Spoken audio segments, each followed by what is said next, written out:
नमस्कार, मैं हूं आपके साथ रोहित। 1 2 3 4 5 6 7 8 9 10 ये गिनती गिनते जाइए। ये नंबर और ये लिस्ट खत्म नहीं होगी, क्योंकि ये लिस्ट देश के प्रधानमंत्री नरेंद्र मोदी को मिलने वाली गालियों की है। और ये केवल 10 ही गालियां नहीं हैं, ये लिस्ट फिलहाल 50 क्रॉस कर गई है और 100 की तरफ तेजी से बढ़ रही है, जिसमें ताजा मामला जुड़ा है कांग्रेसी सुबोधकांत सहाय के अपशब्द वाले बयान का, जहां वो पीएम मोदी को हिटलर जैसी मौत मरने का बयान देते फिर रहे हैं। फिलहाल ये कोई नई बात नहीं है, नरेंद्र मोदी ये बातें सुनते सुनते अब थक चुके हैं, लेकिन कांग्रेसी और विपक्ष लगता है कि मोदी को कोसते कोसते थक नहीं रहा है। फिलहाल आज आपको बताएंगे कि कब कब प्रधानमंत्री मोदी के लिए अपशब्दों का इस्तेमाल किया गया और उनको दी गई 51 गालियां, जो कि प्रधानमंत्री नरेंद्र मोदी दरकिनार करते गए और लगातार वो आगे बढ़ते गए। गाली नंबर 1, 2022 में प्रधानमंत्री मोदी को कांग्रेसी शेख हुसैन ने कुत्ते की मौत मारने की धमकी दी थी। अजय राय ने पीएम को जमीन में गाड़ देने वाला बयान दिया था, लेकिन प्रधानमंत्री नरेंद्र मोदी के खिलाफ अपशब्दों के पिटारे में सबसे ताजा बयान सुबोधकांत सहाय ने दिया है और कहा है कि पीएम हिटलर की मौत मरेगा। गाली नंबर 2, 2009 में नरेंद्र मोदी को गंदी नाली का कीड़ा कहा गया। यह बयान दिया था कांग्रेस नेता बीके हरिप्रसाद ने। गाली नंबर 3, 17 अगस्त 2013 को कांग्रेस के दिग्गज नेता गुलाम नबी आजाद ने नरेंद्र मोदी को गंगूतेली कहा था। गाली नंबर 4, कांग्रेस नेता और तत्कालीन केंद्रीय मंत्री बेनी प्रसाद वर्मा ने 14 जुलाई 2013 को नरेंद्र मोदी को पागल कुत्ता कहा था। गाली नंबर 5, 13 जून 2013 को तत्कालीन कैबिनेट मंत्री जयराम रमेश ने मोदी को भस्मासुर कहा था। गाली नंबर 6, 8 जून 2013 तत्कालीन केंद्रीय मंत्री सलमान खुर्शीद ने मोदी की बंदर के साथ तुलना की थी। उन्होंने कहा था कि मोदी इस तरह से भीड़ को खींचते हैं जैसे लोग बंदर के करतब देखने जाते हैं। गाली नंबर 7 जून 2013 को कांग्रेस नेता रेणुका चौधरी ने नरेंद्र मोदी को न्यूमोनिया की तरह का वायरस बताया। गाली नंबर 8, 7 जून 2013 को कांग्रेस के संतराम नाइक ने नरेंद्र मोदी की तुलना हिटलर और तानाशाह पोल पोट से की थी। गाली नंबर 9, कांग्रेसी रिजवान उस्मानी ने 2009 में मोदी को बदतमीज, नालायक कहा और सवाल उठाया कि इसका बाप कौन है, इसकी मां कौन है। गाली नंबर 10, नवंबर 2012 में कांग्रेस नेता अर्जुन मोढवाडिया ने मोदी के वैवाहिक जीवन पर सवाल खड़े किए और एक असफल पति बताया था। गाली नंबर 11, कांग्रेस प्रवक्ता मनीष तिवारी ने मार्च 2012 में नरेंद्र मोदी की तुलना दाऊद इब्राहिम से की थी। गाली नंबर 12, कांग्रेसी हुसैन दालवाई ने 2012 के गुजरात चुनाव के दौरान मोदी को चूहा कहा था। गाली नंबर 13, अर्जुन मोढवाडिया ने अक्टूबर 2012 की अपनी चुनावी रैली में नरेंद्र मोदी की तुलना बंदर से की थी।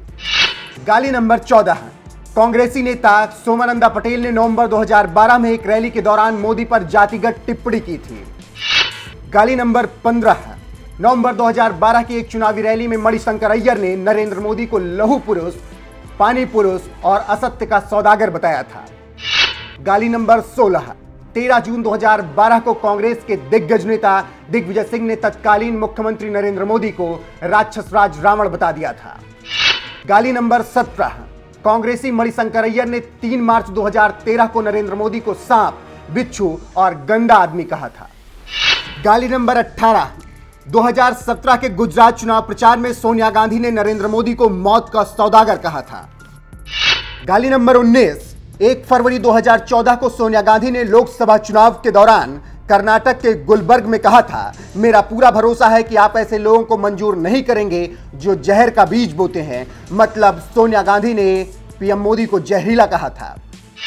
गाली नंबर 20, 28 मार्च 2014 को कांग्रेसी इमरान मसूद ने एक चुनावी रैली के दौरान नरेंद्र मोदी के टुकड़े टुकड़े करने की बात कही थी। इमरान मसूद ने अपने बयान में कहा था, chop Narendra Modi into pieces. गाली नंबर 21, 16 मई 2016 को कांग्रेस नेता राशिद अल्वी ने टीवी के एक प्रोग्राम में प्रधानमंत्री नरेंद्र मोदी को मोस्ट स्टूपिड पीएम कह दिया था। अल्वी ने कहा था, गूगल में most stupid prime minister search करने पर उनका नाम आता है। गाली नंबर 22, 6 अक्टूबर 2016 को राहुल गांधी ने प्रधानमंत्री को जवानों के खून का दलाल तक कह डाला था। राहुल ने इस बयान में प्रधानमंत्री के साथ साथ सेना का भी अपमान किया था। गाली नंबर 23, कांग्रेस के दिग्गज नेता प्रमोद तिवारी ने 16 नवंबर 2016 को प्रधानमंत्री मोदी की तुलना तानाशाह गद्दाफी, मुसोलिनी और हिटलर से की थी। गाली नंबर 24, कांग्रेसी दिग्विजय सिंह ने प्रधानमंत्री नरेंद्र मोदी के खिलाफ आपत्तिजनक भाषा का इस्तेमाल किया जिसे यहां पर बताया नहीं जा सकता। गाली नंबर 25, 17 अक्टूबर 2017 को प्रधानमंत्री मोदी के जन्मदिन पर ही कांग्रेस के प्रवक्ता मनीष तिवारी ने बेहद ही अभद्र भाषा का इस्तेमाल किया था। गाली नंबर 26, 27 नवंबर 2017 को कांग्रेसी नेता आनंद शर्मा ने प्रधानमंत्री नरेंद्र मोदी को अस्वस्थ मानसिकता वाला बता दिया था। गाली नंबर 27, 7 दिसंबर 2017 का यह बयान कांग्रेस के लिए नासूर बन गया जब कांग्रेसी मणिशंकर अय्यर ने प्रधानमंत्री मोदी को नीच आदमी कह दिया था, लेकिन विवाद बढ़ने के बाद मणिशंकर अय्यर ने माफी मांग ली थी।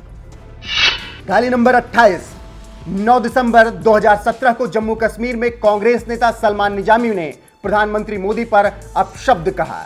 ट्विटर पर गाली देते हुए पूछा कि मोदी के पिता और दादा कौन हैं। निजामी ने लिखा, राहुल गांधी राजीव गांधी का बेटा है जिसने देश के लिए बलिदान दिया। राहुल गांधी इंदिरा गांधी का पोता है जिसने देश के लिए बलिदान दिया। राहुल गांधी जवाहरलाल नेहरू का प्रपौत्र है जिसने देश की आजादी के लिए लड़ाई लड़ी। Narendra Modi son of question mark, Narendra Modi grand son of question mark. गाली नंबर 29, 13 दिसंबर 2017 को एक न्यूज चैनल पर बहस के दौरान कांग्रेस नेता संजय निरुपम ने प्रधानमंत्री नरेंद्र मोदी को निकम्मा तक कह दिया। गाली नंबर 30, 19 दिसंबर 2017 को जिग्नेश मेवानी ने कहा था कि नरेंद्र मोदी मानसिक तौर पर बूढ़े हो चले हैं, उन्हें रिटायर हो जाना चाहिए, हिमालय जाकर अपनी हड्डियां गलानी चाहिए।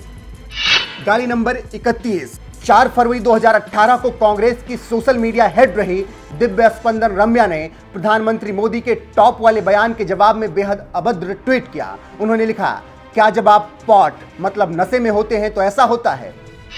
गाली नंबर 32, 19 फरवरी 2018 को कांग्रेसी अल्पेश ठाकोर ने कहा था, पुरानी कहावत है, अगर घर में चोरी हो और चौकीदार कर रहा हो, कुत्ता न भौंके तो इसका मतलब है उसके आगे हड्डी डाल दी गई है, बाकी आप सब खुद समझदार हैं।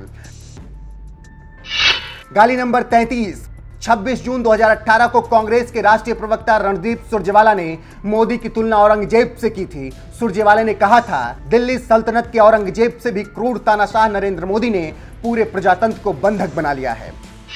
गाली नंबर 34, 12 सितंबर 2018 को संजय निरुपम ने पीएम मोदी को कहा, अनपढ़ गवार। गाली नंबर 35, सबकी बात छोड़िए, कांग्रेस के पूर्व अध्यक्ष राहुल गांधी ने 20 सितंबर 2018 को कहा था, गली गली में शोर है, हिंदुस्तान का चौकीदार चोर है। गाली नंबर 36, 25 अक्टूबर 2018 को कांग्रेसी जिग्नेश मेवानी ने प्रधानमंत्री मोदी के लिए विवादित शब्दों का इस्तेमाल किया और नमक हराम कहा था। पटना में एक रैली को संबोधित करते हुए जिग्नेश मेवानी ने 9 मिनट का भाषण दिया जिसमें उन्होंने 6 बार प्रधानमंत्री को नमक हराम कहा था। गाली नंबर 37, 4 नवंबर 2018 को मल्लिकार्जुन खड़गे ने अपशब्द का इस्तेमाल करते हुए प्रधानमंत्री मोदी की तुलना हिटलर से की थी। गाली नंबर 38, 9 नवंबर 2018 को संजय निरुपम ने कहा था, नरेंद्र मोदी से बुरा तो कुछ है ही नहीं, ऐसा ना हो कि नरेंद्र मोदी की पैदाइश के लिए भी कांग्रेस को जिम्मेदार ठहरा दिया जाए। गाली नंबर 39, 22 नवंबर 2018 को कांग्रेस के वरिष्ठ नेता राज बब्बर ने पीएम मोदी की मां को लेकर विवादित बयान दिया। राज बब्बर ने इंदौर की एक चुनावी सभा में सारी हदों को पार करते हुए कहा कि आज डॉलर के सामने रुपया इतना गिर गया है कि पीएम मोदी की मां की उम्र के करीब पहुंचने लगा है। गाली नंबर 40, 25 नवंबर 2018 को जिग्नेश मेवानी ने प्रधानमंत्री मोदी को अपशब्द कहे। जिग्नेश मेवानी ने कहा कि प्रधानमंत्री मोदी एक नालायक बेटे हैं। गाली नंबर 41, 25 नवंबर 2018 को कांग्रेस नेता बिलासराव मुत्तेमवार ने प्रधानमंत्री मोदी के पिता को लेकर गालियां दी। उन्होंने कहा कि राहुल गांधी की 4 पीढ़ियों को पूरा देश जानता है, लेकिन प्रधानमंत्री मोदी का बाप कौन है इसके बारे में कोई नहीं जानता। गाली नंबर 42, 26 नवंबर 2018 को झारखंड कांग्रेस के नेता इरफान अंसारी ने सारी मर्यादाओं को ताक पर रखकर प्रधानमंत्री मोदी को गाली दी और साला मोदी कहा था। गाली नंबर 43, 3 दिसंबर 2018 को कांग्रेस नेता महेंद्रजीत सिंह मालवीय ने गाली गलौज की तमाम हदों को पार करते हुए प्रधानमंत्री मोदी को गाली दी और उनकी मां के बारे में अपशब्द कहे थे। हिंदी और वागड़ी में दिए गए भाषण के दौरान मालवीय ने भाजपा के नारे हर हर मोदी घर घर मोदी को 2 बार बोलने के बाद प्रधानमंत्री मोदी को गालियां दी और उनकी मां के बारे में अपशब्दों का इस्तेमाल किया। गाली नंबर 44, 7 दिसंबर 2018 को कांग्रेस के राष्ट्रीय प्रवक्ता रणदीप सुरजेवाला ने कहा था कि प्रधानमंत्री नरेंद्र मोदी बिल्कुल मोहम्मद बिन तुगलक की तरह व्यवहार कर रहे हैं। गाली नंबर 45, 25 दिसंबर 2018 को बिहार से कांग्रेस नेता श्याम सुंदर सिंह धीरज ने प्रधानमंत्री मोदी को चोर और नटवर लाल कहा था। गाली नंबर 46, 10 जनवरी 2019 को कांग्रेस पार्टी के वरिष्ठ नेता और पूर्व गृह मंत्री सुशील कुमार शिंदे ने प्रधानमंत्री मोदी की तुलना हिटलर से की थी। शिंदे ने कहा था कि पीएम मोदी एक तानाशाह की तरह बर्ताव कर रहे हैं। गाली नंबर 47, 25 जनवरी 2019 को कांग्रेस के वरिष्ठ नेता राशिद अल्वी ने प्रधानमंत्री मोदी के लिए अपशब्दों का इस्तेमाल किया। उन्होंने कहा कि प्रधानमंत्री मोदी खुद बड़े बड़े महलों में रहते हैं, लाखों के सूट पहनते हैं, लेकिन अपनी बुजुर्ग मां को छोटे से कमरे में रखते हैं। गाली नंबर 48, 9 मार्च 2019 को कांग्रेस अध्यक्ष राहुल गांधी की मौजूदगी में तेलंगाना यूनिट की अध्यक्ष विजया शांति ने प्रधानमंत्री नरेंद्र मोदी के खिलाफ घोर विवादित बयान दिया था। विजया शांति ने प्रधानमंत्री मोदी की तुलना आतंकवादी से की थी। उन्होंने कहा था वो आतंकी जैसे दिखते हैं, लोगों को प्यार करने के बजाय उन्हें वो डराते हैं। किसी प्रधानमंत्री को ऐसा नहीं होना चाहिए। गाली नंबर 49, 16 मार्च 2019 को कांग्रेस प्रवक्ता पवन खेड़ा ने एक टीवी बहस के दौरान प्रधानमंत्री मोदी को लेकर मोदी का मतलब बताया और मसूद अजहर, ओसामा, दाऊद इब्राहिम और ISI कहा। गाली नंबर 50, 18 मार्च 2019 को कर्नाटक कांग्रेस के नेता बी नारायण राव ने प्रधानमंत्री मोदी को लेकर विवादित बयान देते हुए उन्हें नामर्द कहा था। गाली नंबर 51, 9 अप्रैल 2019 को 2014 में पीएम मोदी के 56 इंच वाले बयान को याद दिलाते हुए कांग्रेस के नेता अर्जुन मोढवाडिया ने कहा था बैलों का सीना 100 इंच का होता है। तो ये कुल 51 अपशब्द रहे जो पीएम मोदी को कहे गए। प्रधानमंत्री के खिलाफ हर एक अपशब्द बोले गए जो हो सकता था, जितना नीचे गिरा जा सकता था। कांग्रेस ने उतने नीचे गिरते हुए प्रधानमंत्री नरेंद्र मोदी के लिए अपशब्दों का इस्तेमाल किया। वैसे ये लिस्ट अभी बहुत लंबी है, केवल 51 ही अपशब्द या गालियां नहीं हैं, लेकिन इससे अब प्रधानमंत्री नरेंद्र मोदी को फर्क नहीं पड़ता। इसीलिए वो अपने चाल में मस्त रहते हैं और आगे बढ़ते रहते हैं, जबकि कांग्रेस लगातार गर्त में जा रही है। फिलहाल कांग्रेस की तरफ से जिस तरीके से प्रधानमंत्री नरेंद्र मोदी के लिए लगातार अपशब्दों और गालियों का इस्तेमाल किया गया और उन्हें नीच तक कहा गया, इस पर आपका क्या कुछ कहना है? अपनी राय कमेंट कर हमें जरूर बताएं।